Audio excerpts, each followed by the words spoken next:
Hey everybody, Nate here. Hey, listen, look, the purpose of these videos, right? That's why I do them. Is to show you how to not leave money on the table. Okay, I'm a pilot. All right, one of the things flying's awesome. Flying airplanes is just phenomenal. I mean, you cruise wherever you want. There's no cops. You know what I'm saying? Like stoplights or whatever. Screw whatever. Mountains are in the way. You fly over them. It's awesome, dude. But here's the deal. Flying's cool, right? But if you don't have, we use the term situational awareness, it's a military term. If you don't have situational awareness, okay, you can kill yourself very easily in aviation. All right, and why? Because you got terrain. You're not, you know, you don't have situational awareness. You crash your plane, hit into a mountain. The other one that's a big one is situational awareness, meteorology. When you get your pilot's license, you gotta do a lot of that. Anyway, I'm digressing. You gotta study meteorology, right? So you don't want to be flying through you hit some weather and you're not sure what happens. You get disoriented and you crash and all that, right? Real estate's the same way. Okay, real estate is the same way about situational awareness. And I make these videos because leaving money on the table is what new real estate investors do, because they don't go into a deal with both eyes open. Okay. They think, oh, well, I can make some money here. I'll just do that. And then that's it, right? Or maybe they look at the deal and they go, you know what, man? I mean, maybe you've experienced this. You look at a deal and you do the numbers, it looks good, but just not quite. And you're scratching your head like, oh, man, the comps are just not there. I don't know. There's all these variables. You almost think you have a deal, but you don't. You're just like, you're frustrated, right? The purpose of these videos, why I make them, is so that give you ideas, strategies. So when you look at a deal, you don't have to, it's not just a one size fits all, because I'm telling you, one size fits all is a sure way to leave money on the table. That's it.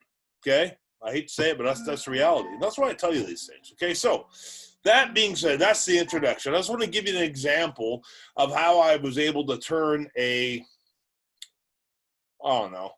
$30,000 deal into a $40,000, $50,000 deal. Okay, it was a deal, and then this bottom line, it was a deal where I bought an REO so I found an REO property. It was big old house, on an acre, and it was I can't remember it doesn't matter what I got for, but and then anyway, here's the point. Okay, so I get it on the contract, and I knew I could buy it for.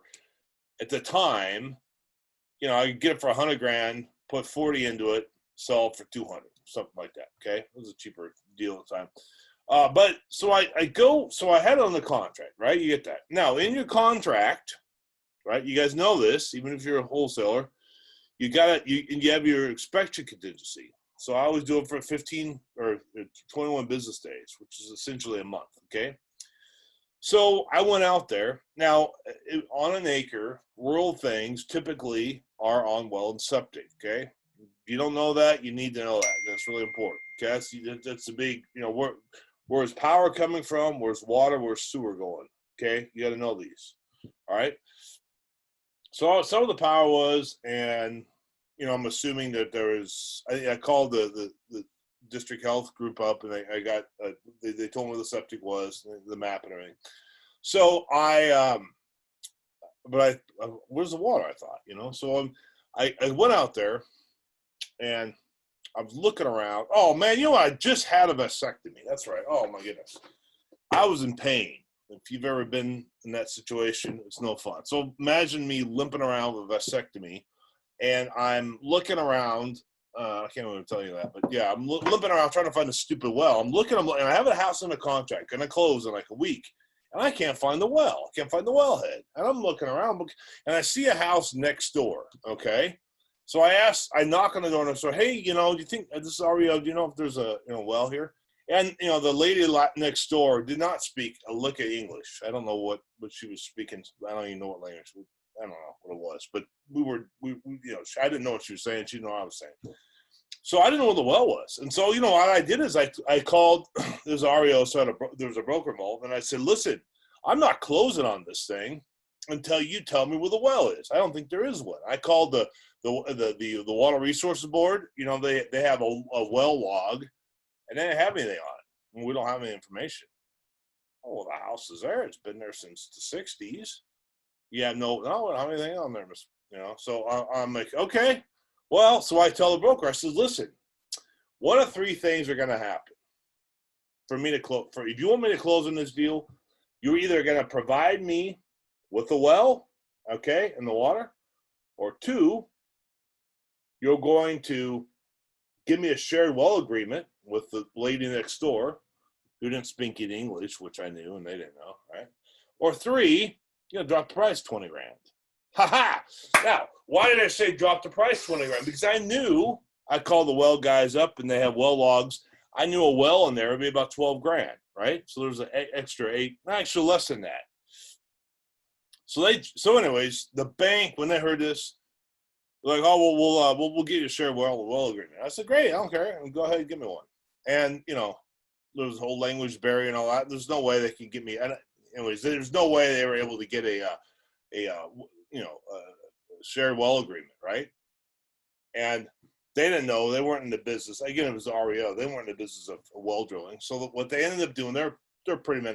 They kept harassing me. Come on, it's not fair. And so guess what?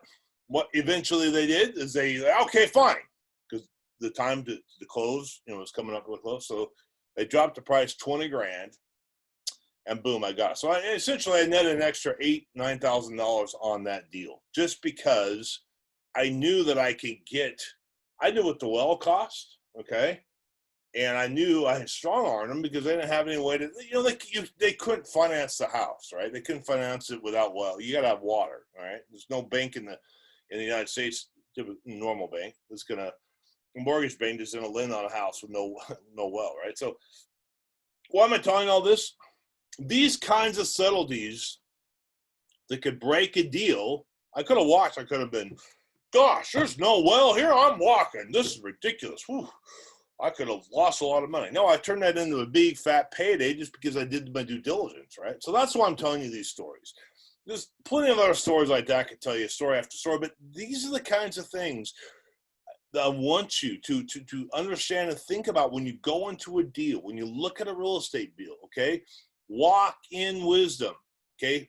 Situational awareness, both eyes open, and I'm telling you, you can turn lemons into lemonade, 9 times out of 10. Okay, maybe not 9 times out of 10, but behave yourself. It's more than 50%, okay? So, listen, if you have any questions, call me, hit the like button. If you like what I'm doing, I'm going to keep saying more good videos. Again, don't leave money on the table. You owe it to yourself. You work too hard. Okay? So, call me if you have any questions. I'm here to help you. And talk to you very soon. God bless. Cheers.